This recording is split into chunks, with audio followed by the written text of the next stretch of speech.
सत्य को खोजने वाले आप सभी साधकों को हमारा प्रणाम।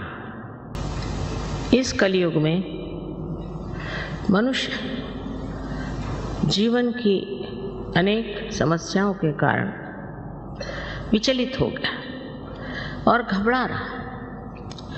कलयुग में जितने सत्य को खोजने वाले हैं उतने पहले कभी नहीं,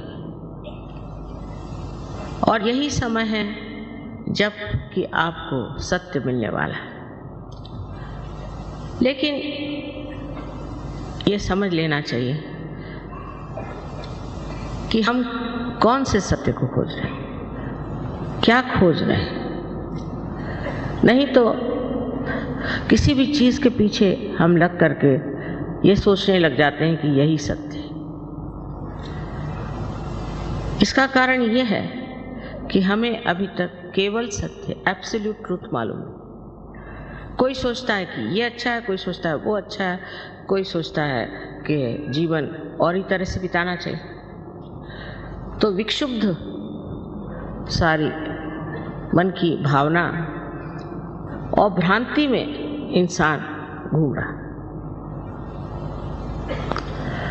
इस संभ्रांत स्थिति में उसको समझ में नहीं आता है कि आखिर क्या कारण है जो मेरे अंदर शांति नहीं। मैं शांति को किस तरह से अपने अंदर प्रस्थापित करूं। मैं ही अपने साथ लड़ रहा हूं, झगड़ रहा हूं, कुछ समझ में नहीं आता।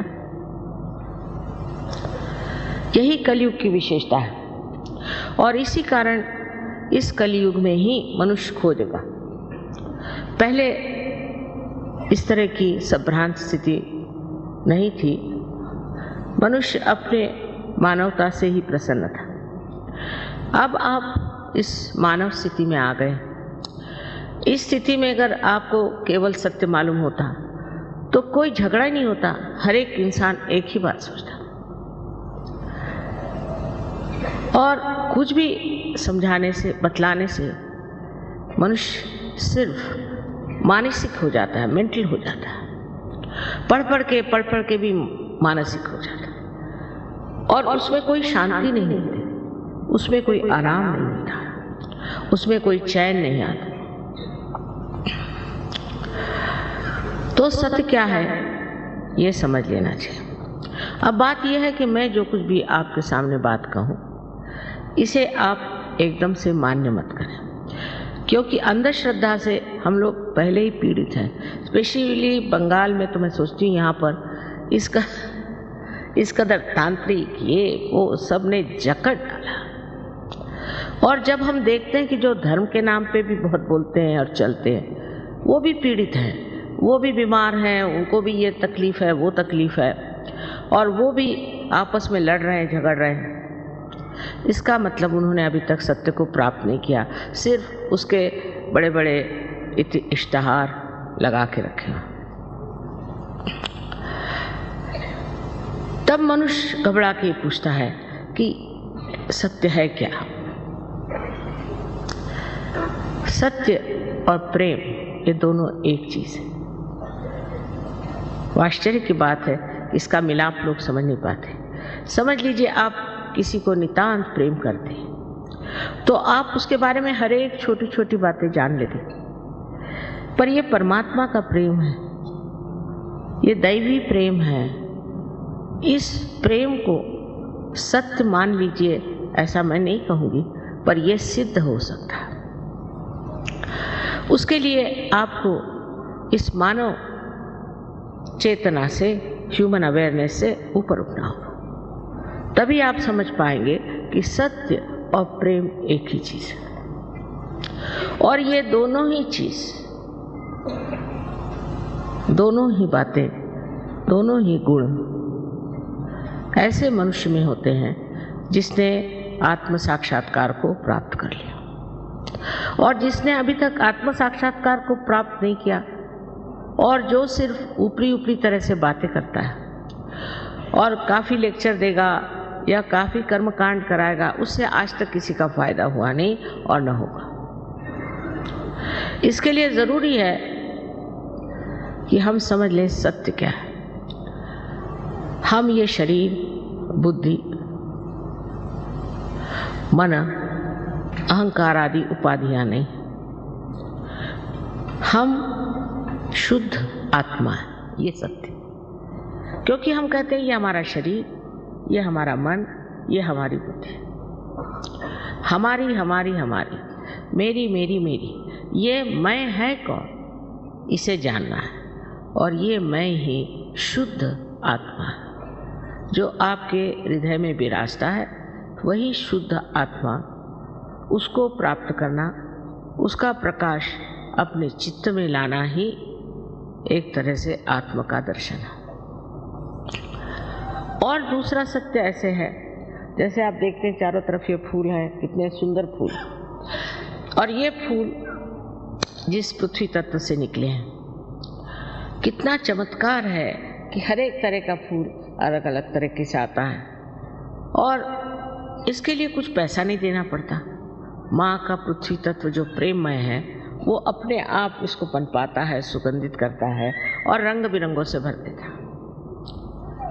ये एक महान आश्चर्य की बात है कि हम इस बारे में सोचते ही नहीं कि जीवित कार्य कैसे होते हैं। जैसे किसी डॉक्टर से पूछे कि हमारा हार्ट कौन चलाता है, हमारा हृदय कौन स्पंदित करता है, तो डॉक्टर ये कहेगा कि इसकी एक ऑटोनॉमस नर्वस सिस्टम है। तो ये ऑटो है कौन? स्वयं चालित संस्था है। तो ये स्वयं कौन है? वो स्वयं ही आपका आत्मा है। इसको प्राप्त कर लेना, उसका प्रकाश अपने अंदर लाना, ये आत्म साक्षात्कार हो। और इस चारों तरफ फैली हुई परमात्मा की प्रेम शक्ति, जिसने ये सुंदर फूल उगाए जो हमारे हृदय को भी चलाते, उससे एकाकारिता करना, ये योग है। यही योग है और इसका जन्म सिद्ध अधिकार आप सब मानव जाति को है। लेकिन इसको प्राप्त करने के लिए अगर कोई मूढ़ हो तो वो नहीं प्राप्त कर सकता, कोई बेवकूफ़ हो वो नहीं, कोई उद्दाम मगरूर हो वो नहीं प्राप्त कर सकता। उसके लिए नम्रता चाहिए और मांग चाहिए कि हमें ये चीज़ चाहिए। हृदय से, प्रेम से अगर मनुष्य अपने को ज़रा सा भी देखे तो वो अब एक अधूरा है और उसके अंदर अनेक शक्तियां हैं जिसका प्रादुर्भाव, मैनिफेस्टेशन हो सकता है। लेकिन उसके लिए मनुष्य को ये समझना चाहिए कि आप नम्रतापूर्वक इसे अपने हृदय से मांगो, क्योंकि अगर प्रेम की शक्ति मांगनी है तो प्रेम पूर्वक ही मांगी जाती है।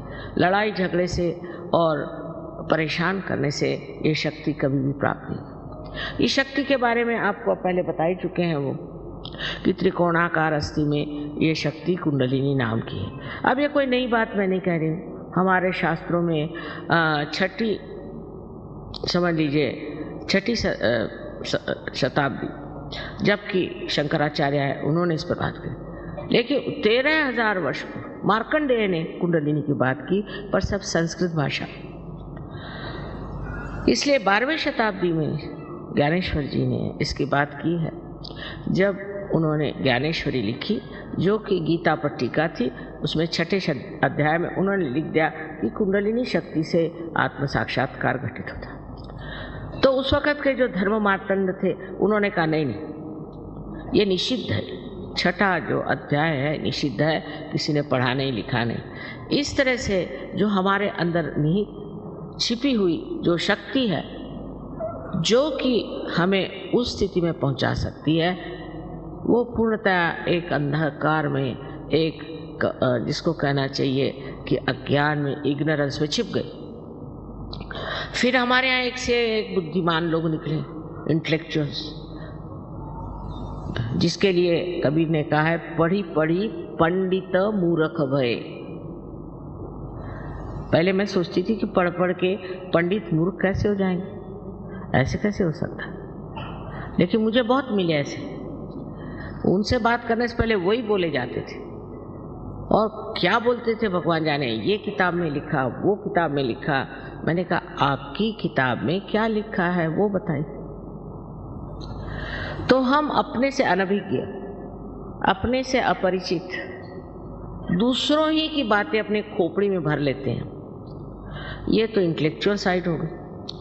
और दूसरी हो गई भक्ति की साइड, तो उसमें भी एक तरह का नशा, एक तरह का नशा है, चेतना नहीं। दोनों चीज में एक तरह से वास्तविकता से दूर, असलियत से परे, रियलिटी से बिल्कुल दूर हम खड़े हुए। अब आपको एक उदाहरण देंगे। आपके यहाँ हरे रामा हरे कृष्णा का बड़ा जोर चल रहा, लेकिन शिकागो में मैं गई थी, तो वहाँ शिकागो में उनके अब जो गुरु हैं वो आए, तो वो बिल्कुल पतली धोती पहन के और ऊपर एक बनियान पहन के आए, और इतनी ठंड थी कि मैं तो शॉल में भी ठिठुर रही थी और वो भी ठिठुर रहे थे। तो मुझे मिल आया, मैंने कहा ये आप क्या पहन रहे हो, ये ऐसी पतली धोती क्यों पहने हो भाई, इतनी ठंड है, मैं तो माँ हूँ ना, तो दुख लगा कि ये बेचारा धोती क्यों पहने। सो कहने लगे कि भाई बात यह है कि मेरे गुरु ने कहा कि आपको धोती पहने चाहिए तभी आपका मोक्ष होगा। मैंने कहा अच्छा।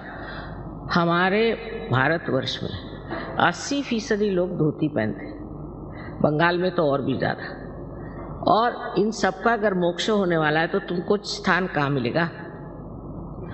फिर उसने बाल सब मुंडाए हुए थे बेचारे ने, और एक चोटी रखी थी। सो मैंने कहा ये बाल क्यों मुंडा लिए। कहले गुरु ने कहा जब तक बाल नहीं मुंडाओगे तब तक तुम्हारा मोक्ष नहीं हो सकता। उस पर कबीर ने एक बड़ा सुंदर कहा है कि अगर बाल मुंडाने से आप स्वर्ग में जा सकते हैं, तो जिस मेंढे के हर साल 2 बार बाल मुंडाए जाते वो आपसे पहले पहुंच जाएगा। और वो इसको मानते हैं बड़े श्रद्धापूर्ण रीति से, और मुझसे नाराज हो गए कि आपके मैं गुरु के विरोध में बोल रहे हूँ। नहीं, मैंने कहा मैं तो माँ हूँ ना, तो इसलिए पूछ रही हूँ कि भाई ये अपनी दुर्दशा क्यों बनाए। फिर दूसरी बात समझने की है कि उपवास करो, ये नहीं खाओ वो नहीं खाओ, उपवास करो, सर के बल खड़े हो जाओ, ये करो। कहले काय के लिए, मोक्ष प्राप्ति के लिए। घर परमात्मा आपके पिता स्वरूप प्रेम स्वरूप है, तो कौन पिता चाहेगा कि अपना बच्चा सर मुंडा के पतली सी धोती पहन करके सर के बल खड़ा हो जाए अपने पिता से मिलने के लिए। बताइए कितनी अजीब सी बात है। कोई पिता चाहेगा कि अपना बच्चा भूखा मरे। और माँ को तो अगर सजा देना तो खाना बच्चे बंद कर देते, हम खाना नहीं खाएंगे, हो गया माँ खत्म। कुछ भी गुस्सा आएगा उनका खत्म हो जाता। आप तो माँ को बहुत अच्छे से जानते। तो कौन ऐसा विचित्र तरह का आलंबन है जिससे आप इस मोक्ष को प्राप्त हो सकते हैं। आप जब मनुष्य हुए तो आपने कितना पैसा खर्च किया। आप कौन से तांत्रिक के पास गए थे कि गुरु के पास गए थे, कुछ किया था? आप मनुष्य तो हो ही गए ना। तो कोई ना कोई ऐसी अंदर शक्ति है जिसे मैं प्रेम की शक्ति कहती हूँ, जिसको कि रिडम्पशन की शक्ति कहते हैं, जिससे मनुष्य का उत्थान होगा, जिससे आज आप मनुष्य स्वरूप हो। अब अगर ये आपके अंदर शक्ति है, समझ लीजिए, अगर है तो उसका उत्थान क्यों न किया जाए। अब इसके लिए आप पैसा वैसा नहीं दे सकते, इसके लिए आप मुझे नहीं खरीद सकते। कोई अपने माँ को खरीदता है क्या? कम से कम अपने देश में तो कोई नहीं खरीदता, आप परदेश की बात छोड़ो। तो इसको पाने की चीज क्या है? ये भी आपकी अपनी व्यक्तिगत अपनी आपकी माँ है, हर एक की। और आपके अंदर जो भी कुछ है, आपका भूतकाल, आपका भविष्यकाल, आपका सब कुछ इसमें टेप रिकॉर्ड के जैसे भरा हुआ, और वो जानते। ये आपकी माँ व्यक्तिगत आपकी अपनी अपनी अलग अलग माँ है, वो आपके कुंडलिनी में स्थित है। और इसकी शक्ति को अगर जागृत करना है तो उसके लिए आप क्या पैसा दे सकते हैं? अगर समझ लीजिए इस पृथ्वी में आपको पृथ्वी माँ के उदर में एक अगर बीज आपको बोना है, तो वो अपने आप सहज स्पॉन्टेनियसली पनप जाता है। उसके लिए क्या हो, आप सर के बल खड़े हो नहीं तो कुछ भी करो, उससे फायदा होगा?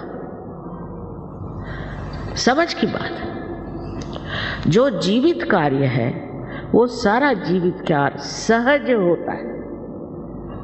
सहज का माने दूसरा और ये कि स माने आप और ज माने आपके साथ पैदा हुआ, ये योग का अधिकार है, इसे आपको प्राप्त कर लेना चाहिए। फिर उससे अनेक लाभ हैं।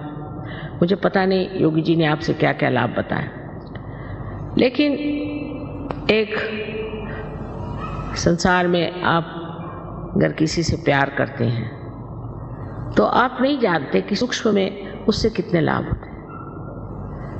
अगर आप प्यार करते हैं और वो भी आपसे प्यार करता है तो दोनों के आदान प्रदान में एक बड़ी सूक्ष्म सी संवेदना होती है जो बहुत सुखदायी और शांतिमय होती है। पर आजकल ऐसा प्यार तो देखने को नहीं मिलता, ऐसी तो कोई व्याख्या भी नहीं कर सकता, ऐसे कोई सेंटिमेंट्स ही नहीं होते। एक दूसरों को नीचे गिराने में, इसकी उसकी गर्दन काटने में ही हम लोग लगे। प्यार की तो बात छोड़ी, यहाँ तक कि जो बड़े भक्ति योग फलाना ढिकाना प्रीच करते हैं और बिठाकर लोगों से भक्ति कराते हैं, वो सब लोगों का ध्यान सिर्फ पैसा लेने पर है। ये समझ लेना चाहिए। इस पृथ्वी माँ को आपने कितना पैसा दिया है जो ऐसे सुंदर सुंदर फूल आपको दे रही है। पहली तो चीज है कि आप प्यार को खरीद नहीं सकते, खरीदा हुआ प्यार नहीं होता। और प्यार की महिमा आप तभी जान सकते हैं जब आप इस महान चैतन्य के प्यार में डूब जाए। आपकी बारीक बारीक चीज भी वो देखता है और संभालता है। जैसे आज की बात बताएं कि नागपुर में बहुत अच्छे गाने वाले हैं, बजाने वाले हैं, तो मैंने कहा कि न जाने उनको बुला लें तो अच्छा रहेगा यहाँ पर, क्योंकि बंगालियों का गाना तो बंगालियों ने सुना ही है, दूसरा कोई सुनाए तो अच्छा रहे। और देखिए सवेरे पहुँच गए वो अपने आप से। मैंने कहा आप कैसे आए? तो कल दुर्गापुर में हमारा प्रोग्राम है, वहाँ हमें जाना था तो हम आ गए। आपके सहज में ऐसी बातें होती हैं कि चमत्कार पे चमत्कार हो रहा है। आपको मैं बताऊंगी तो आपको विश्वास देगा कि चमत्कार जिसको हम कहते हैं वो चमत्कार नहीं है, क्योंकि यह परमात्मा का क्या है, उसमें क्या चमत्कार हो सकता, वही स्वयं चमत्कार है। हमारी दादी जी एक किस्सा सुनाती थी बहुत मजेदार, कि एक इंसान परमात्मा को मिलने चला तो उसको रास्ते में एक आदमी था, वो सर के बल खड़ा था। वो कह रहा था भाई मैं तब से सर के बल खड़ा हूँ, मुझे भगवान कब दर्शन देंगे, तो ज़रा भगवान से जाके कहो कि ज़रा जल्दी दर्शन दे। तो ये गए, रास्ते में दूसरा एक बिल्कुल पड़ा होता रास्ते के किनारे, तो उसने कहा कि भाई भगवान ने आज मेरे खाने की व्यवस्था नहीं करी, उनसे ज़रा कह देना मेरे खाने की व्यवस्था रखें। तो इन्होंने कहा कि अच्छा हम कह देंगे भगवान से। तो ये भगवान के पास जब गए तो उनका काम हुआ सो हुआ। उसके बाद भगवान ने पूछा कि भाई और कोई बात है? कहले हाँ एक बात है, वहाँ एक आदमी है बेचारा सर के बल खड़ा है, आपका इंतज़ार कर रहा है, आप ऐसा क्यों नहीं करते कि थोड़े उस पर मेहरबानी कर दें? कहला उससे कहना और थोड़े दिन करते रहो तो अच्छा रहेगा, हो जाएगा। उसके बाद दूसरे आदमी के बारे में कहा कि साहब उसको तो खाना नहीं मिला, ऐसे रास्ते पड़ा, कह रहा था भगवान से कह देना। अरे उनका खाना नहीं मिला, ये कैसे हो सकता, एकदम उसका इंतजाम करो। तो ये अचंभे में पड़ गया कि वो तो सर के बल पर खड़ा है तब से, उसकी कोई परवाह नहीं, और ये ऐसी रास्ते पर ऑर्डर दे रहा है और इसकी इतनी परवाह करें। अब ये प्रेम की बात है। तो उनसे परमात्मा ने कहा अच्छा तुम ऐसा करो, तुम नीचे जा रहे हो ना, तो दोनों से एक ही बात करें। क्या बात? कि मैं भगवान के यहाँ गया तो एक सुई के टोक में से उन्होंने सुई के छेद में से एक उसमें से ऊँट निकाल दिया, बस इतनी बात करना था। तो ये आए नीचे, तो पहले इनको वो मिला जो कि सर के बल खड़ा था, फिर ज़रा उनका अच्छा भाई तुम ठीक आ जाओ, कहा कि अच्छा हम आएंगे कभी। भगवान ने कहा तो और क्या देखा तुमने? भगवान अरे मैंने बड़ा आश्चर्य देखा कि उन्होंने सुई के छेद में से एक ऊँट निकाल दिया। अरे कहने क्या झूठ बोल रहे हैं, भगवान के यहाँ क्या हुआ है, तुम तो मुझसे झूठ बता रहे। अच्छा कहने फिर वो दूसरा आदमी था उसके पास, अरे हाँ खाने का तो इंतज़ाम हो ही जाता, मैंने सोचा ऐसे ही बता दें। तो और क्या देखा तुमने? तुम बताया कि एक आश्चर्य की बात कि एक सुई के छेद में से उन परमात्मा ने एक ऊंट को निकाला। अब इसमें जो सूक्ष्म बात है समझिए। तो वो कहता है इसमें आश्चर्य कौन सा? अरे वो परमात्मा है। वो ऊंट तो क्या दुनिया ही निकाल दे, न जाने विश्व के विश्व निकाल दे, वो परमात्मा है। तुम क्या समझते हो अपने को? ये एक नितांत विश्वास,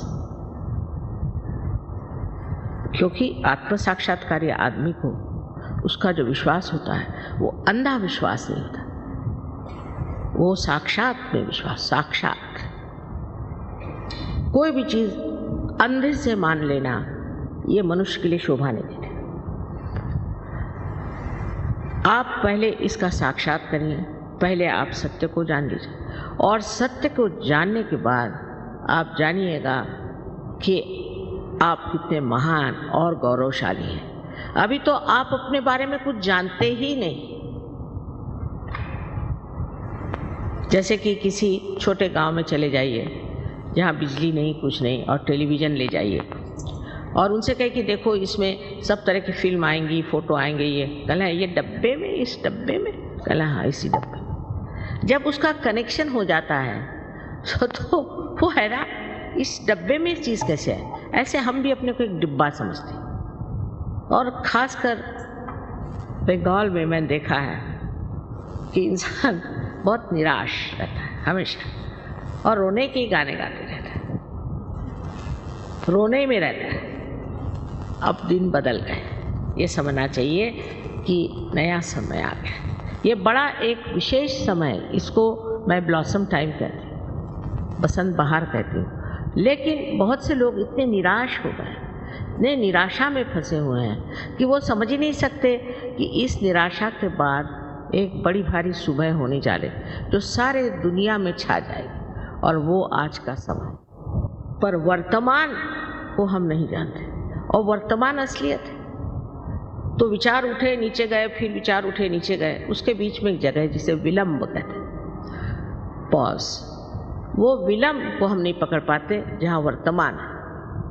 या तो आगे की बात सोचे, पीछे की, जैसे अभी जिनको जाना है वापस सोच रहे होंगे कि अब ट्रैम मिलेगी नहीं, बस मिलेगी कि नहीं, ये है नहीं, वो नहीं। या तो पिछली बातें सोचते रहे।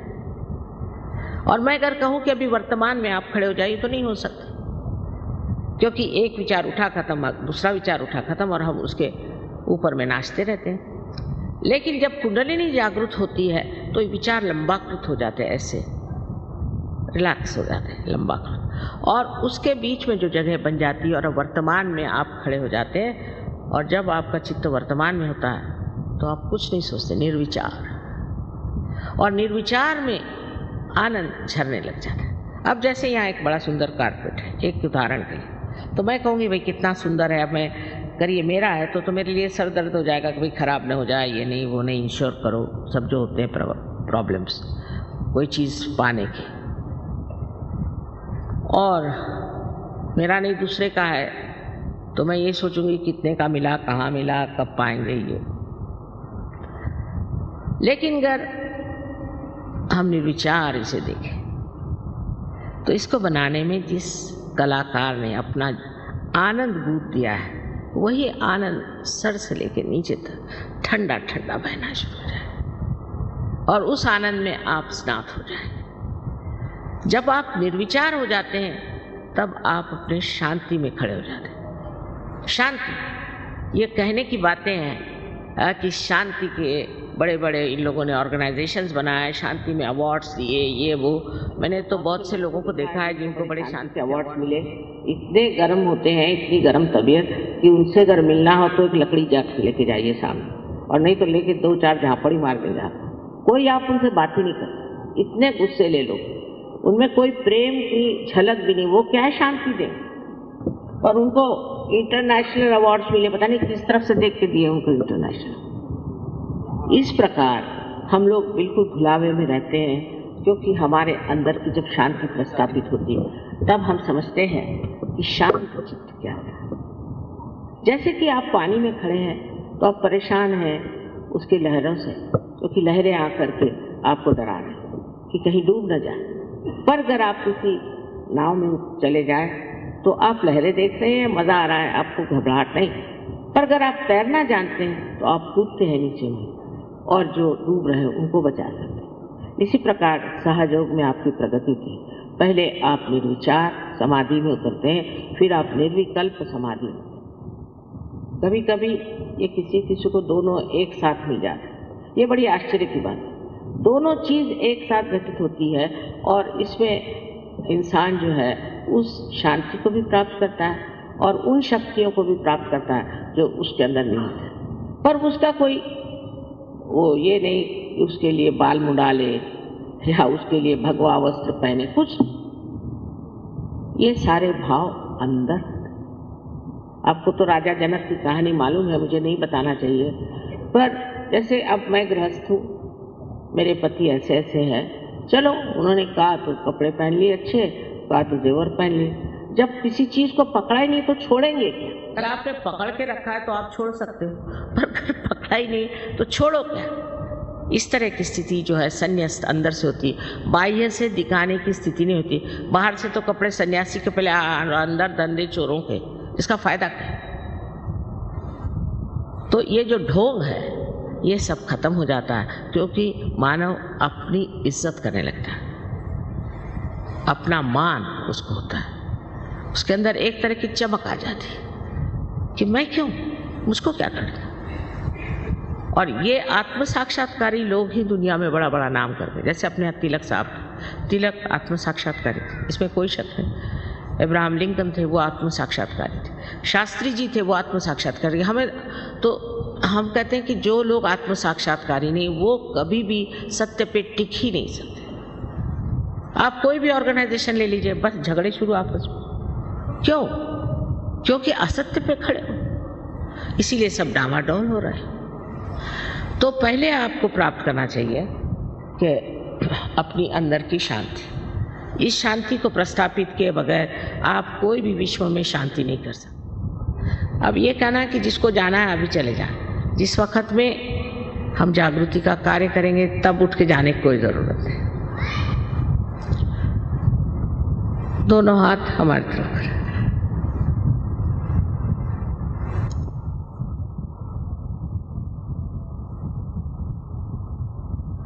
अब पहले तो आपको चाहिए कि अब आप अपने को बिल्कुल तरह से क्षमा कर दें। इस वक्त अपनी गलतियां और पाप पुण्य जोड़ने की जरूरत है।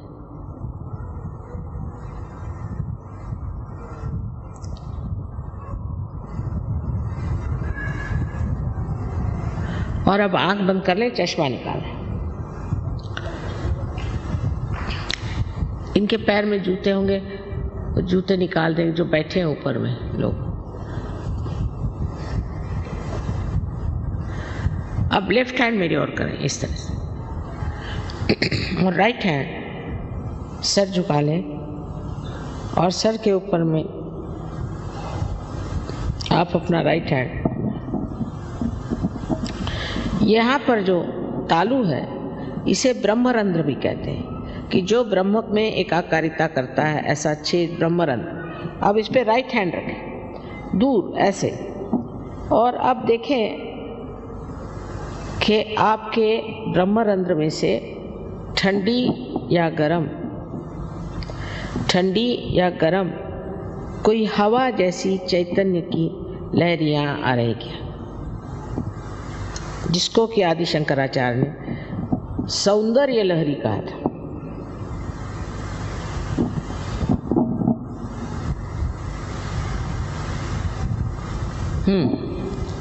नीचे सर झुका है, नीचे सर झुका। अब मेरे और राइट हैंड करें, और फिर से अपना सर झुका है, और लेफ्ट हैंड से अब देखें, सर पे हाथ नहीं रखें, सर से दूर, सर झुका, लेकिन शंका नहीं करने की। आप ही के सर से ठंडक आ रही, शंका नहीं करनी, सर झुकाए। अब अगर गर्म आ रहा है, इसका मतलब यह है कि आपने अपने को या दूसरों को क्षमा नहीं की, तो वो अभी आप क्षमा करें। और इस वक्त ये मांगना है कि हमें माँ आत्म साक्षात्कार दीजिए। आप मांगिए मन में कि माँ हमें कृपया आत्म साक्षात्कार दीजिए। मैं ज़बरदस्ती नहीं कर सकती, मैं आपकी जो स्वतंत्रता है उसको नहीं छू सकती, क्योंकि अगर स्व का तंत्र बताना है तो उसके लिए ज़रूरी है कि आपकी इच्छा से सब होगा। तो अब फिर से राइट हैंड से आप देखिए और कहिए कि माँ मुझे मेरा आत्म साक्षात्कार दीजिए, राइट हैंड से।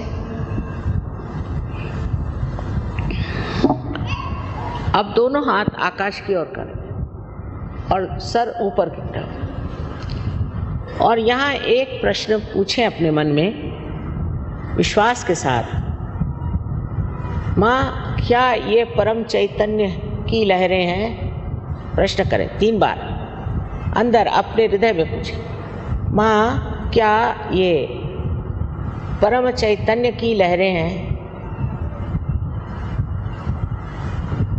सर पीछे कर, आत्मविश्वास के साथ पूछिए, शंका नहीं करनी है। हाँ, अब हाथ नीचे करें। अब दोनों हाथ मेरी ओर करें इस तरह से, चश्मा पहन लें और मेरी ओर देखें और विचार नहीं करें, विचार नहीं करें। आपके विचार ठहर गए, निर्विचार।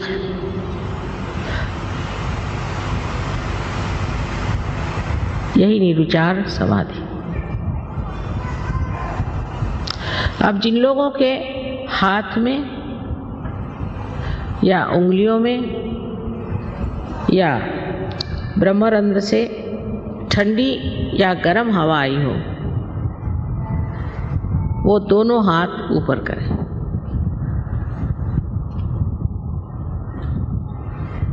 वाह वाह, जरा देखिए आप लोग, क्षण भर में तो सब पार हो गए, क्षण भर में सब पार हो गए, सबने प्राप्त कर लिया। आप इसको आगे बढ़ाना है। आप सारे आत्म साक्षात्कारी लोगों को हमारा वंदन।